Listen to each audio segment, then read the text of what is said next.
Stories from the pages of time.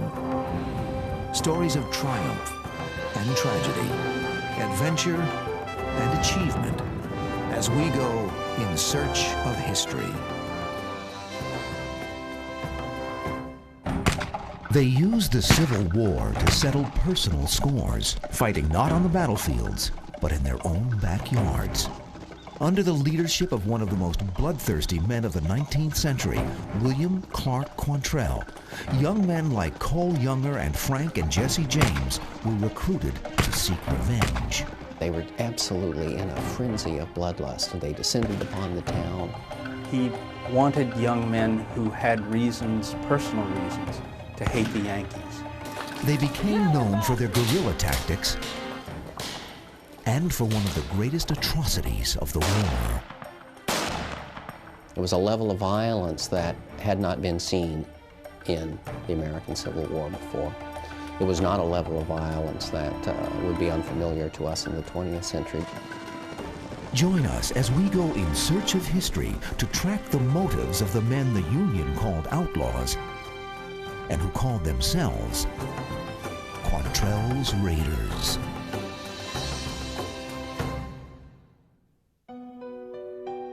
It is February of 1860 in a small settlement just outside Lawrence, Kansas. The local schoolteacher, William Clark Quantrill, writes an introspective letter to his widowed mother in Dover, Ohio, the town where he was born some 23 years before. I can see more clearly than ever that I have been striving and working really without any end in view. There is no news here but hard times, and harder still coming. 6 years before, Quantrill left Dover to find his fortune in the West, but so far it has eluded him. Just about everything he tried, he failed at. In some cases, it was clearly his fault. In other cases, he just seems to have been unfortunate. He tried making his living working at a lumber mill, being a farmer. He was a teamster. He mined for gold. But the only thing that he was really good at and successful at was teaching school. And that, of course, in that period was not a lucrative profession, to say the least. It is very hard for somebody who is educated to be unsuccessful when you are surrounded with entrepreneurs that you can see at times don't know how to read and write. Certainly, he must have felt humiliated in many circumstances. Between jobs, Quantrill turns to petty thievery. In his life, he has had few role models in how to earn an honest living. Quantrill's grandfather was a professional gambler, one uncle a pirate in the Gulf of Mexico, the other a confidence man. Even his father, who achieved the respected position of school principal, was accused of embezzlement and assault. Quantrill, who had hoped for a different kind of life for himself, resolves to move on. I do not fear that my destiny is fixed in this country, nor do I wish to be compelled to stay in it any longer than possible, for the devil has got unlimited sway over this territory. Though Quantrill tells his mother he plans to return to Ohio, he loiters near Lawrence, Kansas, and in the last days before the start of the Civil War, is drawn into the eye of a political hurricane. The Civil War really began not in Fort Sumter in 1861, but in Kansas Territory in 1854. That year, Stephen Douglas, famous for the Lincoln-Douglas debates, put a bill through Congress allowing for the opening of two territories, Kansas and Nebraska. And the bill included the provision that when these two territories entered the Union, the citizens of the territories would vote on whether they entered the Union as a slave state or a free state. In Congress, debate rages. Abolitionist Senator Charles Sumner accuses Southern senators of cavorting with the harlot, slavery, and is physically attacked on the Senate floor. David Atchison, a Missouri senator, proclaims Northerners to be tyrants and encourages Missourians to kill every goddamned abolitionist in the district. Many take him at his word. Southerners who came to bring their slaves to Kansas to make sure that it would become a slave state, thus protecting their balance in the Senate. And then Northerners who came, especially from missionary societies, Bible in one hand, rifle in the other, prepared to keep Kansas free. The idea was that if slavery could be pinned up, then it would die a natural death. It could never be allowed to spread into Kansas. In the late 1850s, there was a great degree of violence between the border ruffians coming in from Missouri and the Jayhawkers from Kansas. This was all to decide state sovereignty and slave versus free. In fact, before the war, almost 200 people were killed in border violence. The established Kansas settlers, most of whom are indifferent to the slavery question, are caught in the middle.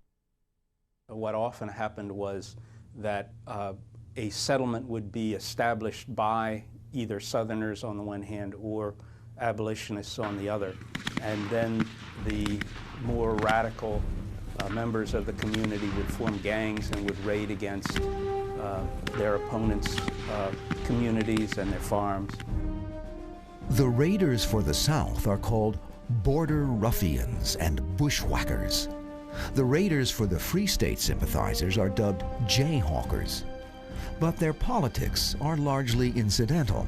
Their main motivation is a chance to plunder and kill. Murder, counter-murder, blood feuds, the sort of hill country bushwhacking that was prevalent and that we identify with family feuds throughout the South now became part of the Kansas-Missouri border milieu. At first, the incidents are isolated. A Free Stater tarred and feathered, a Southern agitator kidnapped and killed. Then, the violence escalates. In May of 1856, pro-slavery guerrillas invaded the town of Lawrence, Kansas, destroying printing presses and supplies. In retaliation for this, John Brown and his followers committed the Pottawatomie Creek massacres, dragging 5 pro-slavery farmers to their deaths and leaving their bodies in ditches. 3 years later, Brown's capture of the federal armory at Harper's Ferry, Virginia, ends in a bloody shootout. Brown's subsequent hanging fuels emotions on both sides of the slavery issue, including Quantrill's. You have undoubtedly heard of the wrongs committed in this territory by the pro-slavery party. But it has been the opposite party that has been the main movers in the Troubles. They all sympathize for old John Brown, who should have been hung years ago. Indeed, hanging was too good for him. A murderer and a robber made a martyr of. Just think of it. It is in this frame of mind that Quantrill encounters a group of southern border ruffians outside Lawrence, Kansas. They were rough individuals. They drank, they gambled, they had money sticking out of their pockets. And here was Quantrill, who had spent all these years struggling against poverty. And for the first time, he encounters people who know how to make money, even though it's not legal. Quantrill tells the gang he is a Southerner as well, a native of Maryland. During the next 6 months, he will ride with them, making raids on Free Stater homes. We don't know everything that he did during this period, but we do know that he stole horses and cattle. Quantrill helps slaves to run away, then sells them back to slave catchers for a handsome profit. Which shows certainly from the start he had a certain flexibility in the domain of morality. The war in Kansas to people in the East was, of course, a great contest between slavery and freedom. But for men like Quantrill, it was simply an opportunity to work one side or the other, he didn't care, and make money, and to, under the guise of principle, steal. In this arena of attack and counterattack, where neighbor is pitted against neighbor, opportunists like Quantrill thrive. But the war is coming, and the stakes are about to be raised. It is the fall of 1860. William Clark Quantrill crosses the border into Missouri, With him are 5 staunch abolitionists. Believing Quantrill to be a northern jayhawker, they follow him to the farm of a prosperous slave owner named Morgan Walker. Their agreed-upon goal is to steal his slaves and ride with them to freedom. But Quantrill has another plan. Quantrill managed to slip away from the abolitionists and went to the Walker farm and arranged an ambush, and then he led the abolitionists into it. His apparent motive for this was one of the abolitionists had a $5,000 reward on his head in Missouri. The ambush results in the death of 3 of the abolitionists. 2 others escape. Walker's neighbors are furious that Quantrill led armed abolitionists so near to their homes. The next morning, Walker finds them preparing to take matters into their own hands. The excitement ran very high. When I arrived on the public square, I found a great crowd gathering about. I rode up to see what it meant and learned they were going to hang Quantrill. In response, Quantrill spins out a dramatic defense, one that he will return to again and again throughout the remainder of his life. Quantrill was bright enough to understand that regional identification was everything in Kansas, and if he was going to find a place with the border ruffians, he was going to have to be a Southerner. The story basically was that in the pre-war period, he and an older brother were attacked by a band of jayhawkers, and they killed the older brother and badly wounded Quantrill. Quantrill claimed that after he recovered, he joined the band of jayhawkers and killed them one by one whenever he got the chance. The 3 abolitionists, he says, were the last living members of that jayhawker band, making the ambush a justified act of revenge. Well, the story was a fabrication. Quantrill had never had an older brother to begin with, and all of his younger brothers were still in Ohio. But the lie has the desired effect. Not only does it save Quantrill from hanging, he becomes a local hero, and in the eyes of his Missouri listeners, a loyal Southerner. Quantrill adopts his new persona like a second skin. His letters to his family in Ohio stop. They will never hear from him again. In June of 1861, a month after the Confederate Congress formally declares war on the United States, Quantrill enlists on the Confederate side in Missouri. Over the next few months, he helps win battles at Wilson Creek and Lexington. In October, Quantrill returns to the Blue Springs area of Jackson County. There, he finds local emotions running high. Missouri has just seceded from the Union. Homeowners near the Kansas border, which is still controlled by federal troops, are increasingly harassed. There were atrocities committed by Union government officials. They knew who the Southern sympathizers in those states were, and they were determined to kill them or drive them out.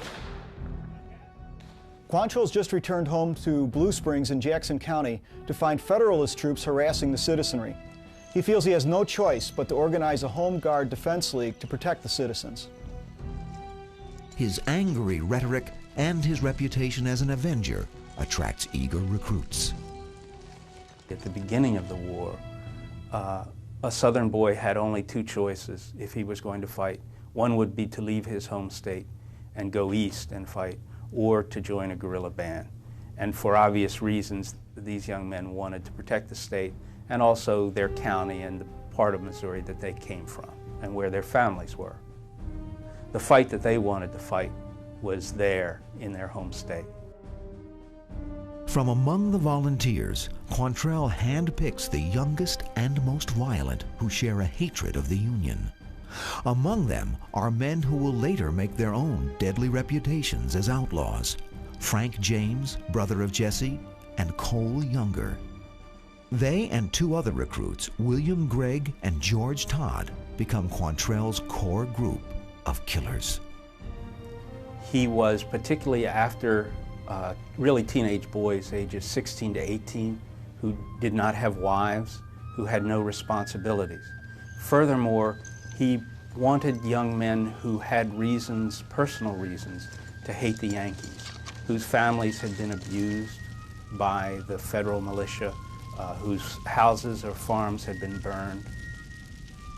In the pre-war era, Cole Younger's father was assaulted and robbed, then murdered by federal militia.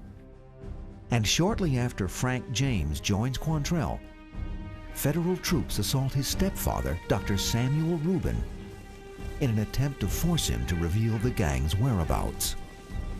Their means of trying to get Dr. Samuel to tell where his stepson was to tie a rope around his neck and haul him up a tree limb and then let him down and ask him, and then haul him back up the tree limb and let him down again, and continue to question in this manner.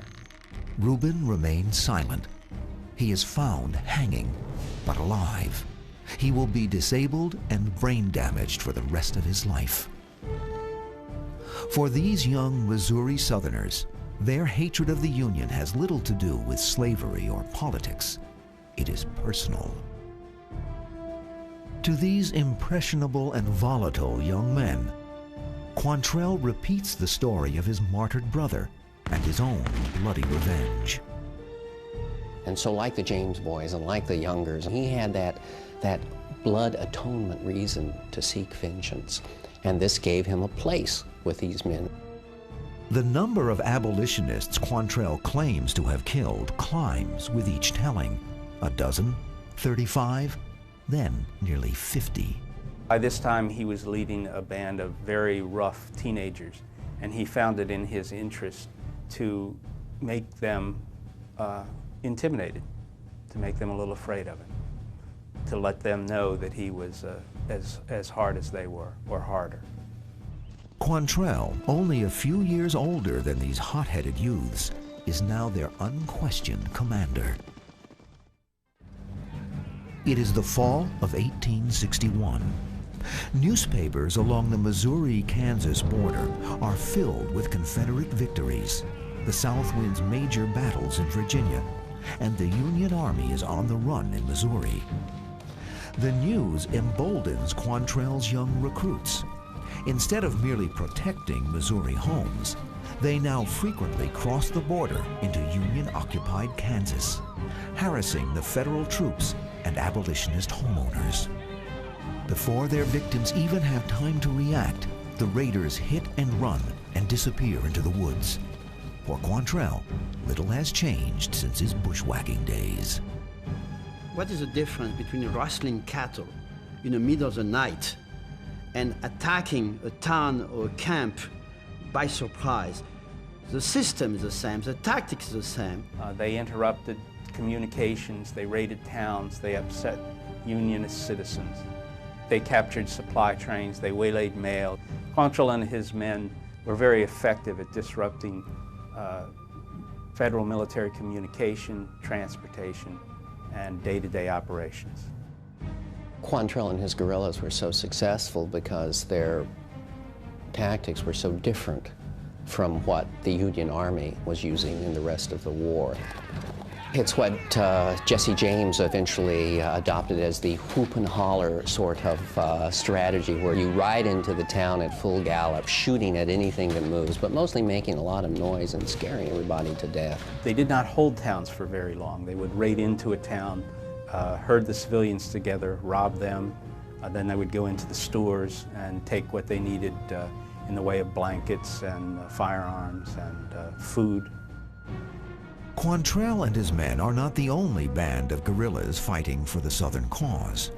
In Virginia, John Singleton Mosby, under the auspices of Jeb Stuart and Robert E. Lee, mounts an expansive guerrilla campaign. But the Confederate chain of command does not stretch into Missouri. After the first year of the war, ceased to really cooperate in any kind of tactical or strategic sense with other Confederate forces in the region. He was on his own. Despite their autonomy during the first year of the war, Quantrill's guerrilla band acts as almost any other Confederate regiment. They accept surrenders and parole Union soldiers. Some soldiers and even civilians are killed, but only if they put up an armed resistance. The Confederate legislature passed the Partisan Ranger Act in order to officially recognize guerrillas and giving them the rather grand title of partisan rangers. However, the federal military never accepted the idea that Confederate guerrillas were anything other than guerrillas, and were unwilling to treat them in the way that they treated conventional enemy forces. The point is about to be driven home. On March 14, 1862, Major General Henry Halleck, commander of the Union forces in Missouri, issues an order that the guerrillas are to be considered outlaws. They are guilty of the highest crime known to the Code of War, and the punishment is death. Anyone caught will be immediately shot. They will not, if captured, be treated as ordinary prisoners of war, but will be hung as robbers and murderers. The impact of the order is seen firsthand when one of Quantrill's men is captured and killed, even as Quantrill is attempting to negotiate a prisoner exchange. Quantrill replies by killing several of his own prisoners and capturing yet another sergeant and killing him too. As Cole Younger later recounts, it is the beginning of a deadly escalation. Where at first there was only killing in ordinary battle, there came to be no quarter shown. The wounded of the enemy next felt the substance of this awful bulletin. Dead, such and such a number. Wounded, none. They were interested in the body count they could pile up. These are bushwhackers, as the Northerners called them, men who would lay in ambush and shoot people down, men who would dress in Union uniforms to get up close to a column of Union soldiers and then murder them. Men who indeed, when they took Union prisoners, simply killed them. The death toll mounts, as does Quantrill's reputation. There were many groups of guerrillas operating in western Missouri, although by the summer of 1863, many of these bands formed loose alliances with Quantrill's, and indeed one of his men called Quantrill the commander-in-chief of guerrillas in western Missouri. The principal reason was that Quantrill was simply a whole lot better at being a guerrilla chieftain than anybody else operating in that part of the country. The raiders who close ranks with Quantrill, men like Bloody Bill Anderson, are notorious in their own right and more ruthless. The Union Army suddenly has a much larger problem on their hands. They take desperate measures. In 1863, various federal district commanders in western Missouri began rounding up women. These were the wives and sisters and sweethearts of known guerrillas, and especially of Quantrill's men. And the plan was to send these women south in the hopes that their menfolk would follow them, and thus Missouri would be rid of at least some of the guerrilla population. For the first time, Quantrill has a reason to feel personally threatened. Over the summer, he has taken time off from raiding to court and marry a young teenager named Kate King. Though Kate is not among those captured, Cole Younger's sisters and cousins are arrested, as are 3 sisters of Bloody Bill Anderson. The women, most ranging in age from 11 to 23, are taken to Kansas City and detained on the 2nd floor of a building. On August 13th, without warning, the building's supports give way. 5 girls were killed in the collapse of the building, and quite a number of others were seriously injured. One of Bloody Bill's sisters was killed outright. One was, in the phrase of the time, made a cripple for life, and the third had broken bones and severe facial injuries. Rumor spread immediately that the building had collapsed because the Yankees had engineered it, that they had purposefully undermined the building to cause its collapse and to kill the Southern girls on the 2nd floor.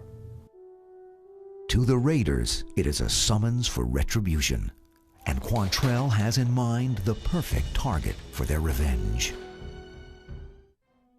It is August of 1863, 6 days after the collapse of the prison building that killed and maimed the raiders' women. Behind enemy lines, an army is on the move. Riding unseen through near darkness, they are 100 strong, then 200, then more than 400. Their destination is a 3-day ride over the Missouri border, a prosperous town that Quantrill knows well, the location where he had tried and failed to earn an honest living. Lawrence, Kansas. There were a lot of reasons to attack Lawrence. For Quantrill, the main reason, of course, was plunder, but also his own animosity toward the people of Lawrence, toward the way they had treated him before, the way they had failed to recognize his greatness, failed to make him one of them. Quantrill has been plotting this raid for months to get at the Union for its recent victories in Mississippi and Louisiana. It is a venture many of the raiders considered too risky until the death of their women fueled their lust for revenge. There had been alarms that Quantrill was coming, and in fact, it was that high state of alert that lulled the people into a sense of security, not unlike Pearl Harbor in December of '41. They'd been waiting and waiting, and so many alarms that no one paid any attention when the real one came. Even as the raiders sweep into town and shots are heard, it is thought at first to be only rowdy Union troops. Quantrill's column was spotted in the distance by a black man and also by some whites. But because the men at the front of the column were wearing federal uniforms, it was assumed that this was a patrol. And the black man then noticed that they did not have a flag or standard with them. And he realized, therefore, that they were not Yankee troops. Quantrill divides his men into armed patrols. They circle the streets again and again. Their instructions: kill every man and every boy old enough to hold a gun. One survivor describes the overwhelming attack. The horses scarcely seemed to touch the ground, and riders upon them with revolvers on full cock, shooting at every house and man they passed, and yelling like demons at every bound. On each side of this stream of fire, men were falling dead and wounded, women and children half-dressed, running and screaming, some trying to escape, some rushing to the side of their murdered friends. The town is defenseless. The only weapons, some 60 rifles sent by the Federalists for defense of the town, are locked up in a warehouse, unused. There are a few military recruits billeted nearby, but they are unarmed and untrained. Quantrill sees that they are among the first slaughtered. The total number of wounded, I think, was 21. The total number of dead was 169. Usually it's reverse. The proportion of people who get hurt is usually higher. But in most of the instances, Quantrill's raiders, when they were shooting somebody, they made a point to shoot this person repeatedly, and several of them would shoot the person to make sure the person was dead. So the intent was very, very, very clear, to kill as many men as possible. The women are another matter.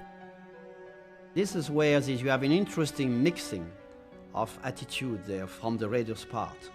They are merciless, but there's a certain southern chivalry. They're not hesitant about going in the pockets to see if some jewelry is left and taking rings away from fingers, but they do not harm the women.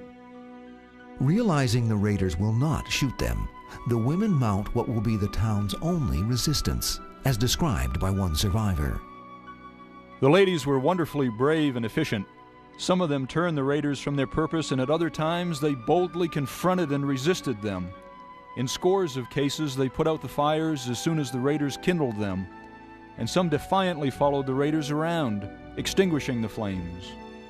Quantrill himself does not fire a shot. Instead, he goes to the residence of Nathan Stone, one of his few friends in Lawrence. The Stone family had once nursed Quantrill through an illness. He posts a patrol and instructs that the family is not to be robbed or harmed. Others are not so fortunate. They are left to the merciless raiders. Once Quantrill turned the raiders loose, they fanned out throughout the town, and they began plundering and murdering. In particular, there were whiskey shops in town, and so one of the first places that were looted were the whiskey shops. As the liquor is consumed, the discipline of the raid deteriorates. They didn't have to worry about shooting straight too much when you shoot an armed man, at a close range. One of the raiders, a follower of Bloody Bill Anderson named Larkin Skaggs, defies Quantrill's orders and steals rings from one of Nathan Stone's daughters. Quantrill tracks him down and makes him return the trinkets. Quantrill is still in control, for now. After the raid had been going on for about 3 hours, a small cavalry column appeared in the distance. These were Yankee cavalry. They had been blundering around trying to find Quantrill, having heard that he was in the area, and they were drawn to Lawrence by the columns of smoke from the burning houses. It was a very still day, and so these columns rose high in the air. And as they approached Lawrence, there were only about 35 troopers, and Quantrill with all these men could have easily wiped them out. But so many of the raiders were so drunk now that he thought it wiser to retreat. Inebriated as many of them are, the raiders obey Quantrill's order to retreat. All but one. Skaggs was by now so drunk that he didn't realize everybody else was leaving, and he went looking for Lydia Stone to get the rings again. He did not find her, but he found her father, Nathan Stone, and he killed Nathan Stone. It eventually penetrated Skaggs's whiskey-soaked brain that everybody else was gone. Skaggs tries to escape, but the enraged citizens of Lawrence hunt him down. Several Delaware Indians, hired by the federal troops to track Quantrill, kill Skaggs and scalp him. The villagers tear his body to pieces. It is the only revenge they can take. Quantrill and his men are gone. No one knows where they are headed, but many are hunting them. In the fall of 1863, Quantrill is back in his home territory of Blue Springs, Missouri, where he is briefly reunited with his wife. By ordering his men to scatter in all directions, Quantrill successfully brings most of his men back over the border. Word of the Lawrence attack is spreading, but instead of being hailed as a victory, the attack is an embarrassment to the South. Until this point, even in the bloodiest days of the Civil War, the killing of civilians has been largely limited to those who put up an armed resistance. The bloodshed at Lawrence is unprecedented. The initial reports of the Lawrence massacre made the Confederate military command think it had been a great victory. But when these generals learned the details, at first they didn't believe them. They believed that this was Yankee propaganda. And when the details were confirmed for them, they were appalled. The rules of war have never tolerated the killing of innocents and civilians. In simple terms, these people were murdered. It was a level of violence that had not been seen in the American Civil War before. It was not a level of violence that would be unfamiliar to us in the 20th century, but to the 19th century mind, it was shocking, both to the North and the South. In October, Quantrill's men, regrouped now into a force of more than 200, crossed the border into Kansas near Baxter Springs. There, they encounter a unit of Green Union recruits on their way to Fort Blair. When the recruits try to flee, the raiders hunt them down one by one. The bodies are mutilated. Coming on the heels of the Lawrence massacre, the rout adds to the raiders' reputation as a rogue military force. There was more and more drinking. Quantrill's men robbed civilians. They were accused of killing a couple of people in the process of robbing them. Perhaps it was impossible from the beginning to hold such a wild and lawless band together. Quantrill didn't have that much charismatic power. The senseless killings proved to be too much for two of Quantrill's right-hand lieutenants. William Gregg and Cole Younger both leave in disgust. The void that these men left was filled by new recruits, and these recruits were drawn by the prospect of plunder, by the reputation of the band for violence. In other words, these are exactly the kind of men you don't want in your band. Quantrill became so unhappy with what was happening that he wrote to the Confederate governor of Missouri and asked for permission to go back to Missouri and raise a regiment. But by this time, the Confederate military authorities and the Confederate civilian authorities were disgusted by what was happening with Quantrill's band, and they were not interested in giving him command of a regiment. It is during the spring of 1864, as General Ulysses S. Grant begins his drive towards Atlanta, that Quantrill's control slips completely. One of his core men, George Todd, makes his move during a card game. Todd was cheating, and Quantrill caught him at it and accused him of cheating. Todd replied by drawing his pistol before Quantrill could get his pistol out. The leader of a band of rough guerrillas can't stay in power after he has been humiliated in the way that Todd humiliated Quantrill, and so Quantrill was forced to leave the band. Todd and Bloody Bill Anderson, who still screams the names of his dead sisters when he rides into battle, take charge of the remaining raiders. They cut a bloody swath through western Missouri before they are hunted down and killed. By the summer of 1864, it is over. Todd and Anderson are dead, and the South has lost the war in Missouri.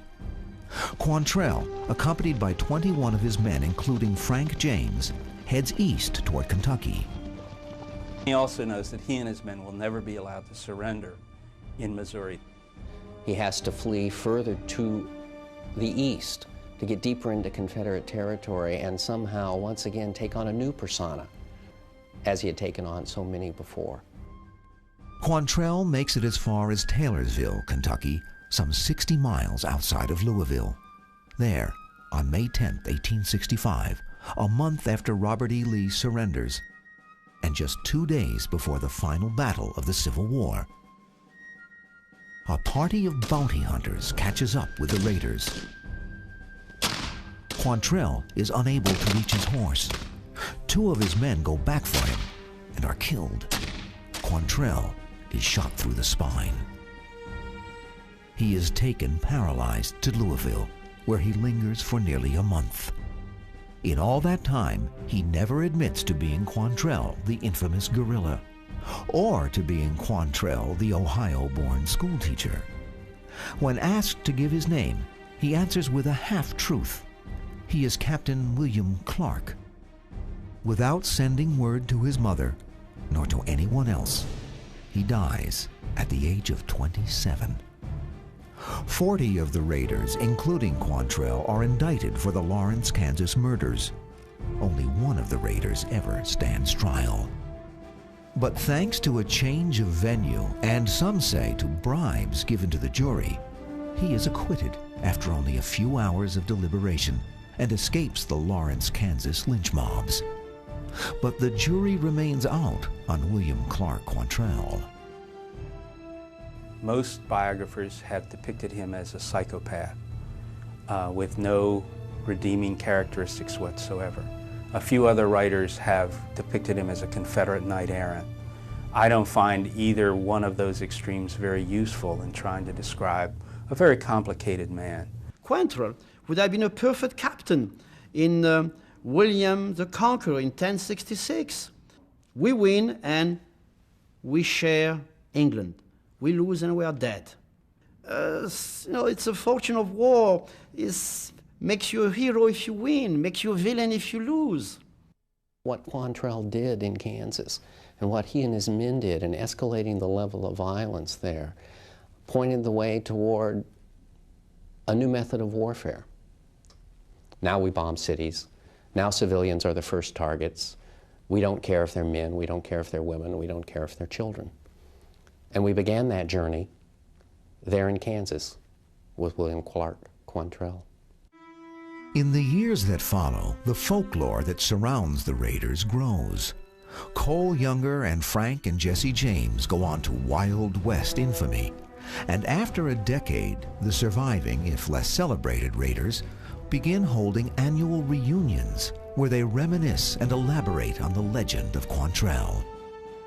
In the 1940s and 50s, Hollywood makes 3 movies about Quantrill, all box office failures. Despite this, new books and movies about the raiders continue to be produced. It seems that in death, Quantrill attracts the audience he sought so avidly in life. What was it that motivated him to create his own legend? A lie he told again and again and protected with his dying breath? Did he repeat it so many times that he finally came to believe it himself? Or was it something more calculated? A story designed to surpass momentary fame and fleeting glory. A legend invented by a very ordinary man who resorted to extraordinary acts in search of history.